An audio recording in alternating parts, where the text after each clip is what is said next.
How to add friends in Heyday. Hello guys, this is Atticus and welcome back to another tutorial video. In today's video, I'll teach you guys how you can add friends in Heyday.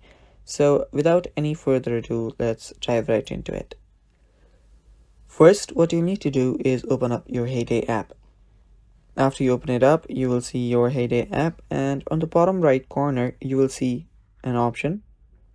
Tap on it. And right there, you will see your friends option.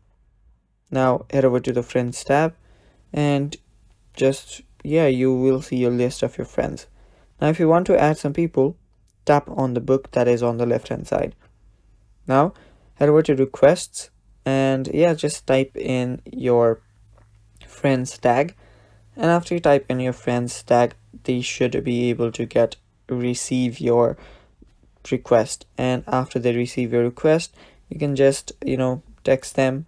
And that is basically how you can add friends in your Heyday. So there is also other option that you can use to add, such as your friend requests. If you get some requests, you can simply accept them and you'll have added friends in Heyday.